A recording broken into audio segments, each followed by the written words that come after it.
Good morning प्यारे विद्यार्थियों। हम पढ़ चुके थे राष्ट्रपति के शक्ति एवं अधिकार, जिनमें सामान्यकालीन शक्तियों और अधिकारों के बारे में हम चर्चा कर चुके हैं। आज हम चर्चा कर रहे हैं राष्ट्रपति के संकटकालीन अधिकार।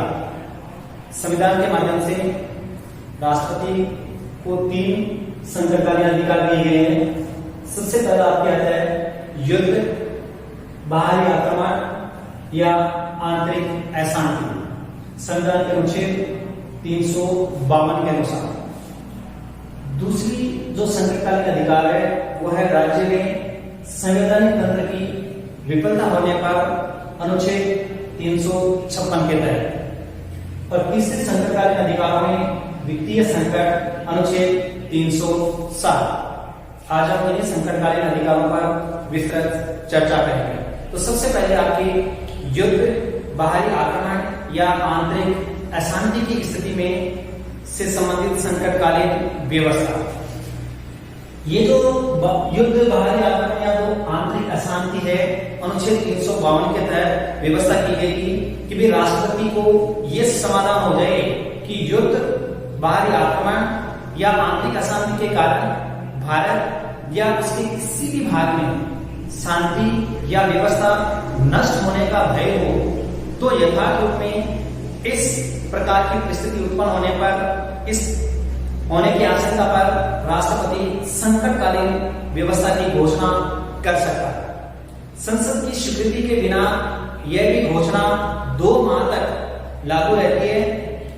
संसद की स्वीकृति हो जाने पर शासन इसे जब तक लागू रखना चाहे तब तक रख सकता है। 44वें संवैधानिक संशोधन के बाद वर्तमान समय में इस संबंध में व्यवस्था निम्न प्रकार से कर दी गई है। पहली व्यवस्था थी कि यदि एक बार राष्ट्रपति शासन लागू कर दिया गया है तो उसको जब तक चाहे तब तक जारी रखा जा सकता है। लेकिन 44वें संशोधन के बाद, संविधान संशोधन के बाद इसमें अलग से व्यवस्था कर दी गई।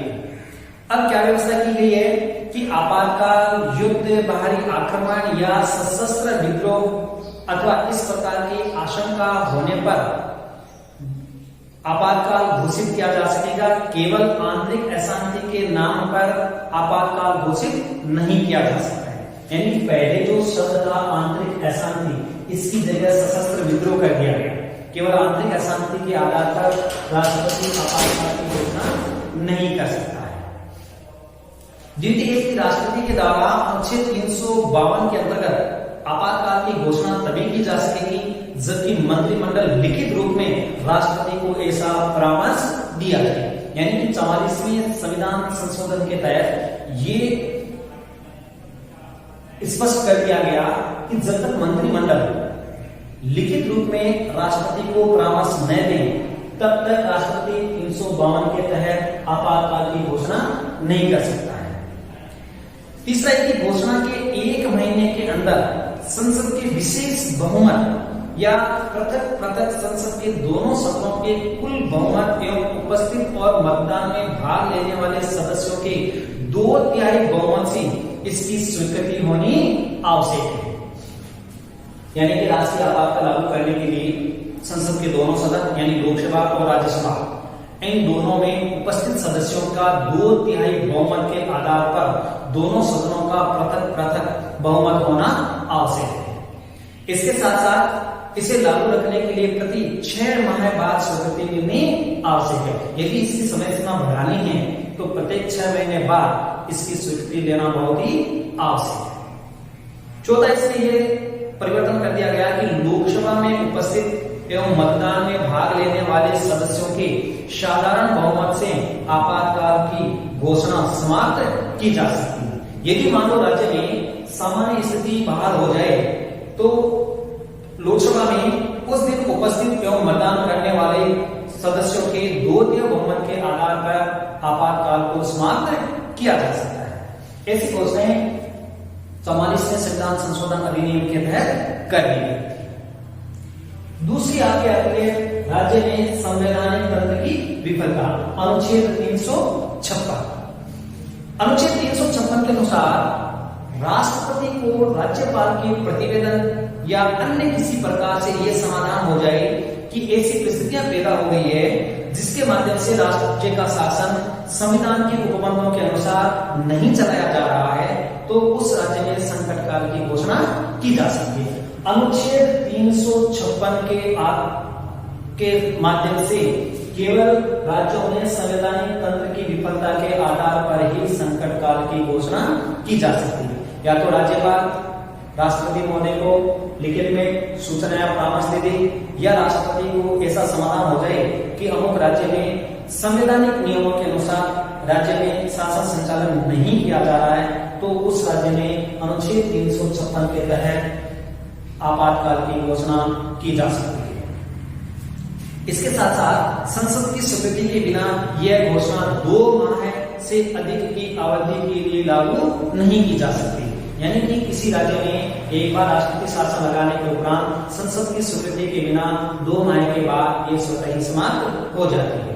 संसद के द्वारा एक प्रस्ताव पास कर राज्य में 6 माह तक के लिए राष्ट्रपति शासन लागू किया जा सकता है। यदि संसद चाहे तो वह इस राष्ट्रपति शासन की अवधि को 6 माह तक बढ़ा सकती है। तो संसद में ये प्रस्ताव पारित किया जाता है, दोनों सदनों के उपस्थित और बहुमत के आधार पर 2 के बहुमत की आवश्यकता होती है, और इसके आधार पर अगर वो प्रस्ताव पारित हो जाता है तो उसको 6 माह की अवधि के लिए बढ़ाया जा सकता है। इस प्रकार प्रस्ताव संसद के दोनों सदनों के द्वारा अलग अलग अपने साधारण बहुमत से पारित किया जाना बहुत ही आवश्यक है। और किसी भी परिस्थिति में 3 वर्ष के बाद राष्ट्रपति शासन लागू नहीं रखा जाएगा, यानी अधिकतम इसकी अवधि 3 वर्ष की मानी गई। 3 वर्ष की अवधि से ज्यादा राष्ट्रपति शासन को लागू नहीं रखा जा सकता है। अब तीसरा आपके वित्तीय संकट, जो अनुच्छेद 360 के तहत वो दिया गया कि संविधान के अनुच्छेद 360 के तहत वित्तीय संकट की घोषणा राष्ट्रपति के माध्यम से की जा सकती है। अनुच्छेद 360 के अनुसार जब राष्ट्रपति को यह विश्वास हो जाए कि किस ऐसी परिस्थितियां उत्पन्न हो गई है जिससे भारत के वित्तीय स्थायित्व को या साख को खतरा उत्पन्न हो गया है, तो वह वित्तीय संकट की घोषणा कर सकता है। और ऐसी घोषणा के लिए वह अवधि निर्धारित है जो प्रथम प्रकार के संकट की घोषणा के लिए ही है। यानी कि वित्तीय संकट में अगर राष्ट्रपति को यह अनुमान हो जाए कि देश में वित्तीय संकट खड़ा हो गया है या वित्तीय अर्थव्यवस्था गड़बड़ा गई है, तो ऐसे में अनुच्छेद 360 के तहत पूरे देश के अंतर्गत वित्तीय संकट की घोषणा वो कर सकता है। तो इस तरह से राष्ट्रपति को 2 प्रकार की शक्तियां दी गई संविधान के अनुसार। सबसे पहले आपको सामान्यकालीन शक्तियां और दूसरी है संकटकालीन शक्तियां। तो 3 प्रकार की संकटकालीन शक्तियां हैं, अनुच्छेद 352 के तहत, अनुच्छेद 356 के तहत और अनुच्छेद 360 के तहत। ये राष्ट्रपति की संकटकालीन शक्तियां हैं। तो प्रश्न में लगभग ज्यादातर संकटकालीन शक्तियों को पूछ लिया जाता है कि राष्ट्रपति की कौन कौन सी संकटकालीन शक्तियां वर्णन कीजिए, या फिर केवल यही प्रश्न आ जाए कि राष्ट्रपति की कार्य और शक्तियों के बारे में वर्णन कीजिए, तो फिर आपको सामान्यकालीन शक्तियां और संकटकालीन शक्तियां दोनों का वर्णन है वो करना पड़ेगा। अन्यथा अगर संकटकालीन शक्तियों के बारे में पूछा जाए तो आप केवल संकटकालीन शक्तियों के बारे में ही वर्णन कर सकते हैं। अब हम चर्चा करेंगे उपराष्ट्रपति के बारे में। आपके इस अध्याय में लगभग आपकी जो केंद्रीय शासन व्यवस्था है उसका पूरा आपको वर्णन है वो दिया गया है। तो आपका जो नेक्स्ट टॉपिक है वो है उपराष्ट्रपति।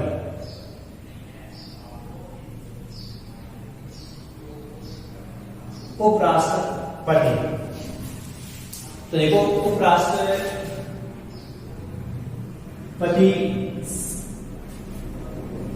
का निर्वाचन, उपराष्ट्रपति का निर्वाचन भी संविधान के अनुच्छेद 63 के अंतर्गत उपराष्ट्रपति पद की एक व्यवस्था की गई और उपराष्ट्रपति निर्वाचन संसद के दोनों सदनों की संयुक्त बैठक में ही होता है।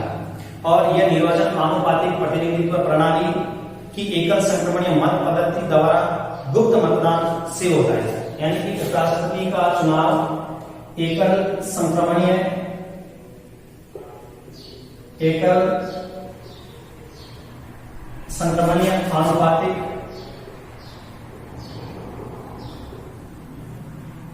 आनुपातिक प्रतिनिधित्व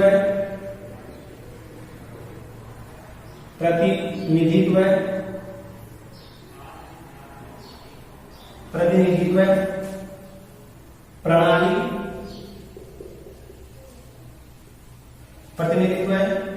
की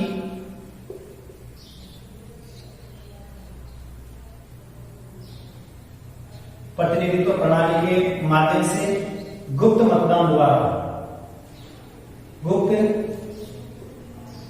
मतदान द्वारा राष्ट्रपति उपराष्ट्रपति का निर्वाचन किया जाता है।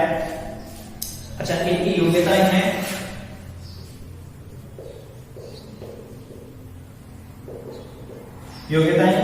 कि 1 नंबर, वह भारत का नागरिक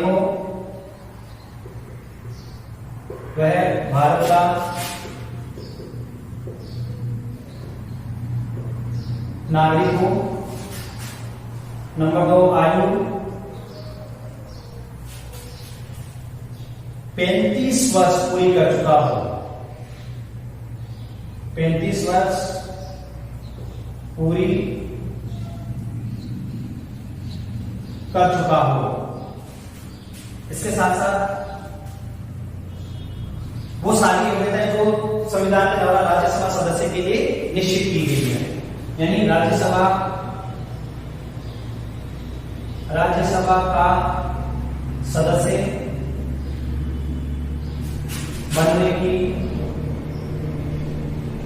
बनने की योग्यता रखता हो।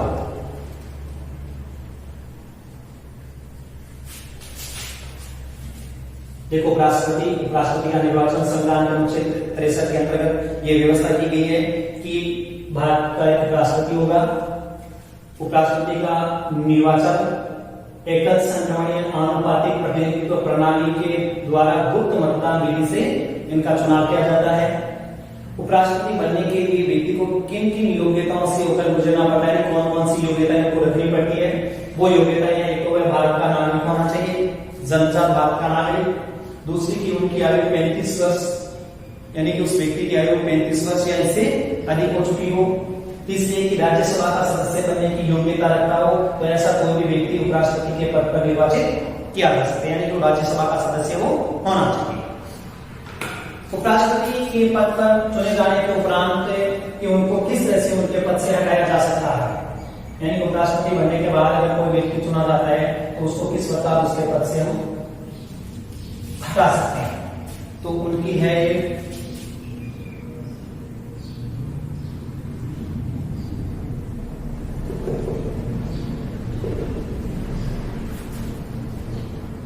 उपराष्ट्रपति को किस प्रकार उनके पद से हटाया जा सकता है। देखो, उपराष्ट्रपति का कार्यकाल 5 वर्ष का होता है, कार्यकाल 5 वर्ष का। इसके साथ साथ स्वेच्छा से त्यागपत्र दे सकते हैं। उपराष्ट्रपति चाहे तो स्वेच्छा से त्यागपत्र दे सकते हैं।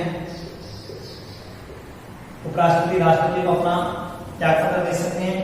इसके साथ साथ राज्यसभा के कुल बहुमत के द्वारा पास किए गए प्रस्ताव जो लोकसभा की स्वीकार कर ले तो उन्हें प्रमोट किया जा सकता है, या फिर राज्यसभा के द्वारा बहुमत के आधार पर यदि वो प्रस्ताव मंजूर कर ले और लोकसभा की ओर से स्वीकार कर ले तो उपराष्ट्रपति को अपने पद से त्यागपत्र देना पड़ता है। ऐसा प्रस्ताव की सूचना 14 दिन पूर्व देनी हो आवश्यक होती है, यानी कि राज्यसभा उस प्रस्ताव को स्वीकार करे। राज्यसभा के द्वारा प्रस्ताव पारित करने के उपरांत प्रस्ताव पारित करने के उपरांत लोकसभा द्वारा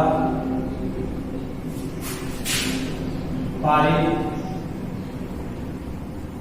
कर दिया जाता है।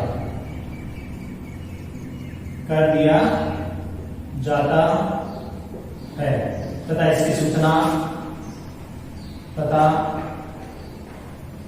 इसकी सूचना 14 दिन पूर्व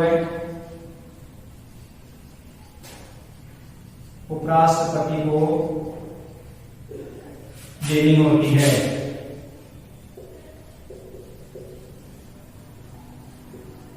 ऐसी स्थिति में उपराष्ट्रपति को अपने पद से त्याग पत्र देना पड़ता है।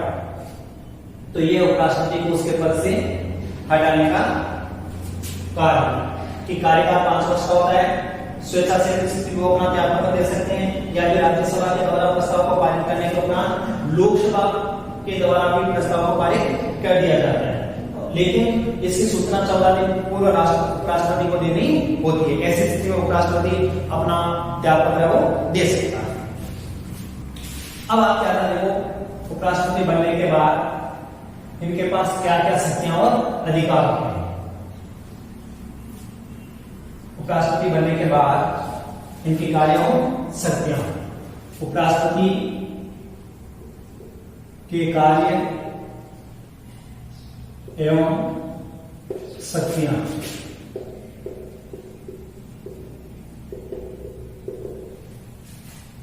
तो सबसे पहला आता है राज्यसभा का प्रदेश सभापति। राज्य सभा का प्रदेश सभापति, राज्यसभा का प्रदेश सभापति। दूसरा क्या आता है, राष्ट्रपति की अनुपस्थिति में राष्ट्रपति की अनुपस्थिति, राष्ट्रपति की अनुपस्थिति में उनका कार्यभार संभालना, कार्यभार संभालना, उनका कार्यभार संभालना। तो देखो, उपराष्ट्रपति के कार्य और शक्तियों में निम्न कार्य शक्तियां आती है। सबसे पहला आता है कि उपराष्ट्रपति राज्यसभा का प्रदेश सभापति होता है। तो उपराष्ट्रपति राज्यसभा का प्रदेश सभापति होता है। चूंकि वह राज्यसभा के का सदस्य नहीं होता, इसलिए उसे मतदान का अधिकार नहीं है। साथ साथ किंतु यदि विषय के पक्ष और विपक्ष में बराबर मत हो तो उनको निर्णय मत देने का अधिकार होता है। उपराष्ट्रपति का यह सबसे प्रमुख कार्य। उपराष्ट्रपति राज्यसभा का प्रदेश सभापति, हालांकि उपराष्ट्रपति राज्यसभा का सदस्य नहीं होता है और ना ही उन्हें किसी मतदान में भाग लेने का अधिकार होता है। लेकिन यदि मान लो राज्यसभा में किसी भी विषय को लेकर के मतदान होता है और पक्ष और विपक्ष में बराबर मत हो जाती हैं, तब राष्ट्रपति अपना निर्णय मत देता है और ये उपराष्ट्रपति अपना निर्णय मत देता है और ये इनका प्रमुख कार्य माना जाता है। दूसरा है कि राष्ट्रपति की अनुपस्थिति में उनका कार्यभार संभालना, यानी कि उपराष्ट्रपति निम्न 4 परिस्थितियों में राष्ट्रपति के पद का कार्यभार को संभालते हैं। सबसे पहले बात आती है नंबर 1, राष्ट्रपति की मृत्यु हो जाने पर।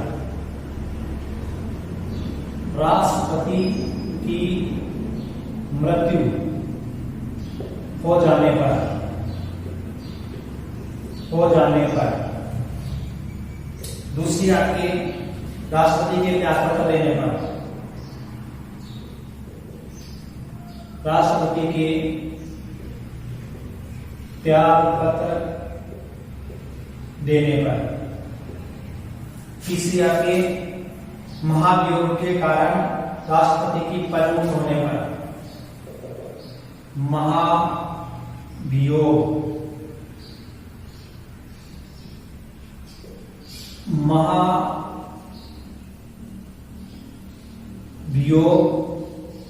के कारण राष्ट्रपति के पदमुक्त होने पर,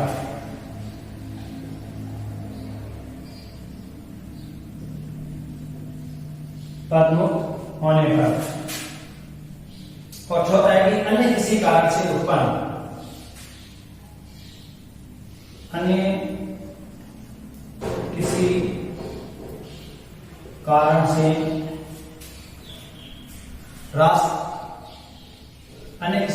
से रोग या विदेश यात्रा होने पर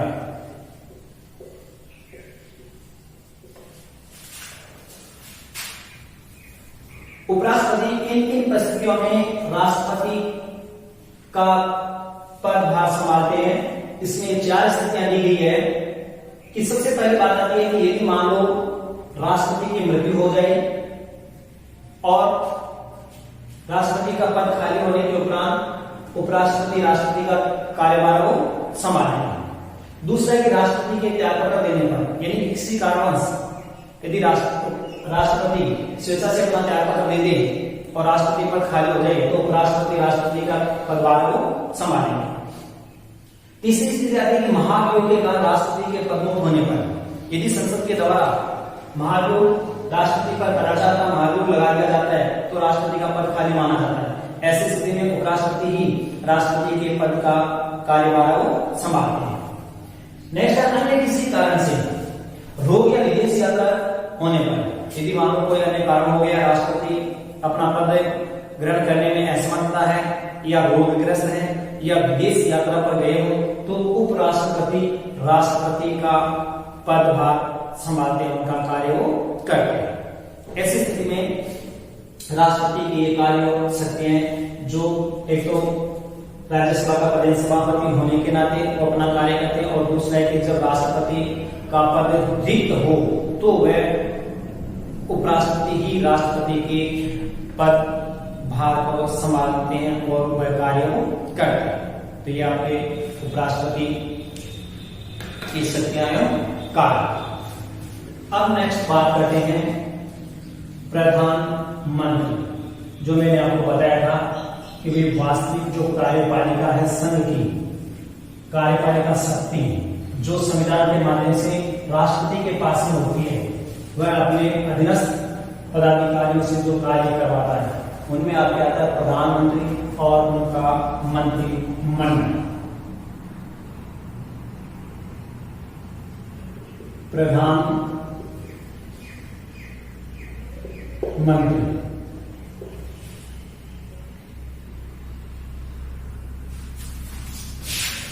तो देखो भारतीय संविधान के अनुच्छेद 74 के अंतर्गत प्रधानमंत्री की व्यवस्था की गई है।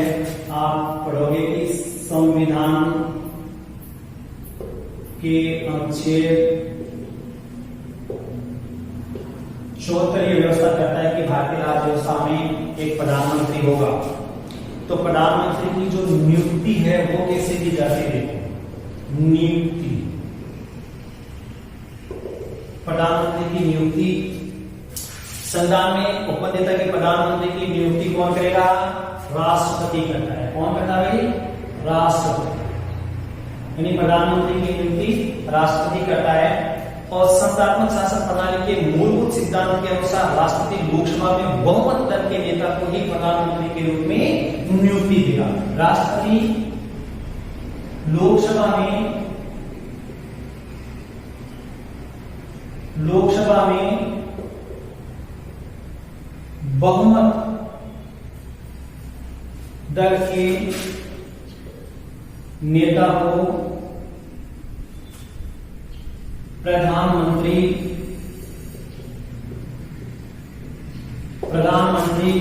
नियुक्त करेगा।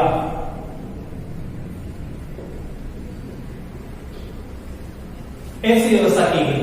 यानी जहां संस्थात्मक व्यवस्था होती है वहां पर राष्ट्रपति लोकसभा में बहुमत दल के नेता को ही प्रधानमंत्री के रूप में नियुक्त करता है।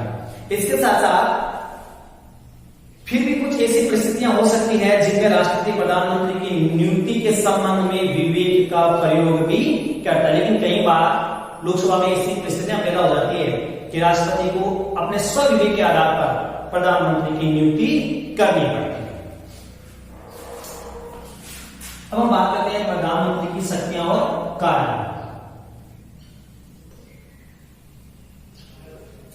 प्रधानमंत्री की शक्तियां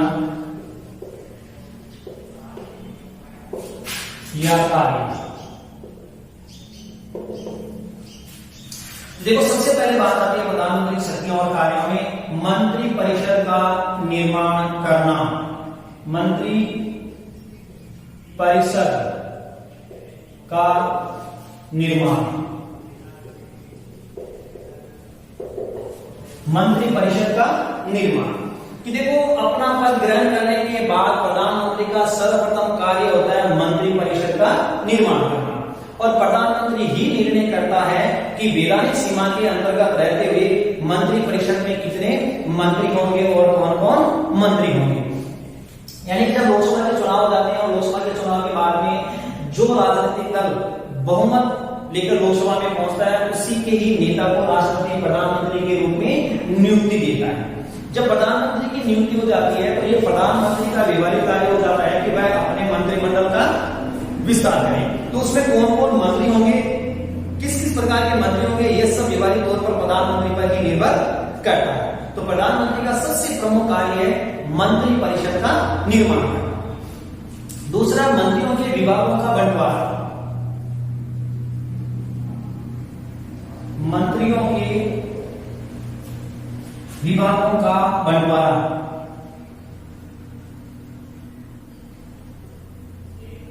मंत्रियों में विभागों का बंटवारा करना।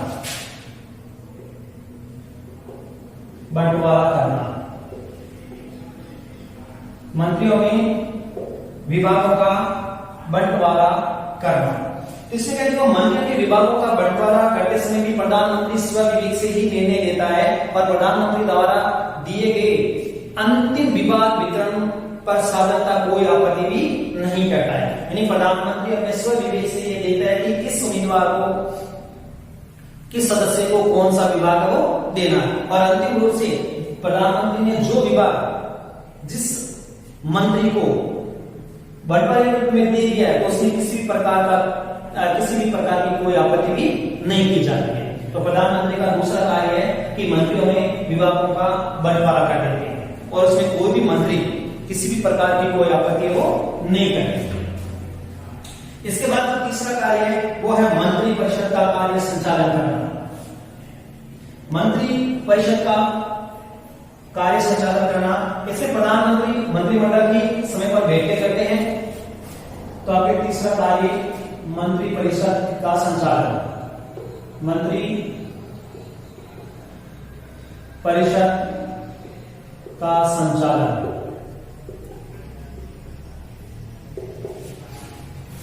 देखिए, मंत्रिमंडल की बैठकों का सभापतित्व और मंत्रिमंडल की समस्त कार्यवाही का संचालन मंत्रिमंडल की बैठकों में उन्हीं विषयों पर विचार रखा जाता है जो प्रधानमंत्री की कार्यसूची या एजेंडा में रखे जाते हैं। एजेंडा भी कार्यसूची को ही कहते हैं।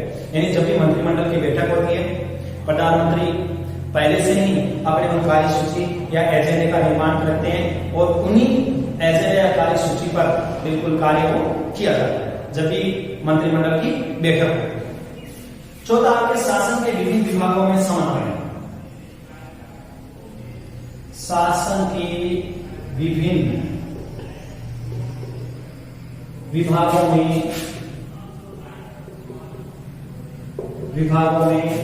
समन्वय। इसमें क्या है कि प्रधानमंत्री शासन के समस्त विभागों में समन्वय स्थापित करता है जिससे समस्त शासन एक इकाई के रूप में कार्य करता है। देखिए, जो मंत्रिमंडल होता है वो लगभग एक ही राजनीतिक दल के सदस्यों से करता है। इसके साथ साथ इसलिए कि जो भी मंत्रिमंडल के सदस्य हैं वो सारे एक ही राजनीतिक दल के होते हैं, इसलिए उनमें एक तालमेल होता है, एक सामंजस्य होता है और शासन में एक एकता या एक रूपता को दिखाई देती है। इसलिए कहा है कि शासन के विभिन्न विभागों में, यानी कि जितने मंत्री होते हैं उतने विभाग होते हैं, लेकिन उनके कार्य करने का जो तरीका वो एक जैसा ही होता है, इसीलिए उन्हें किसी भी प्रकार की कोई विभिन्नता दिखाई नहीं देती। जैसा आपके लोकसभा का नेता, लोकसभा का नेता, देखिए प्रधानमंत्री संसद का मुख्यतः लोकसभा का नेता होता है और कानून निर्माण के समस्त कार्य प्रधानमंत्री के नेतृत्व में ही प्रदान करता है। वार्षिक बजट सहित सभी सरकारी विधेयक उसके निर्देशानुसार ही तैयार किए जाते हैं, क्योंकि लोकसभा में बहुमत दल के नेता को ही प्रधानमंत्री बनाया जाता है। इसलिए कहते हैं कि लोकसभा का नेता ही प्रधानमंत्री होता है। यहाँ तक कि वार्षिक बजट और अन्य जितने भी जो विधेयक हैं वो सारे के सारे विधेयक प्रधानमंत्री के नेतृत्व में ही या निर्देशानुसार ही तैयार किए जाते हैं। नेक्स्ट आते राष्ट्रपति और मंत्रिमंडल के बीच में समन्वय का कार्य करता है। राष्ट्रपति एवं मंत्रिमंडल के बीच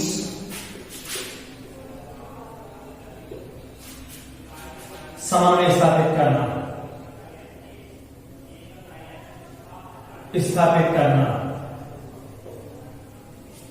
देखो, प्रधानमंत्री, राष्ट्रपति और मंत्रिमंडल के बीच एक कड़ी का काम करता है, एक योजक का काम करता है। देखो, सार्वजनिक महत्व के मामलों में राष्ट्र के प्रधान से न केवल प्रधानमंत्री के माध्यम से संपर्क स्थापित किया जाता है, बल्कि वह राष्ट्रपति को मंत्रिमंडल के निश्चयों से परिचित कराता है। वह राष्ट्रपति के परामर्श को मंत्रिमंडल तक वो पहुंचाता है, क्योंकि मंत्रिमंडल क्या क्या निर्णय ले रही है, मंत्रिमंडल क्या कार्य कर रही है, वो राष्ट्रपति को उसके बारे में अवगत कराता है। इसलिए राष्ट्रपति और मंत्रिमंडल के बीच में एक योजक, एक कड़ी का काम प्रधानमंत्री करते हैं। मंत्रिमंडल के समस्त बैठकों का संचालन करना, मंत्रिमंडल के समस्त निर्णयों को राष्ट्रपति को अवगत करवाते हैं। इसीलिए मंत्रिमंडल और राष्ट्रपति के बीच में एक संयोजक, एक कड़ी का काम प्रधानमंत्री ही करते हैं।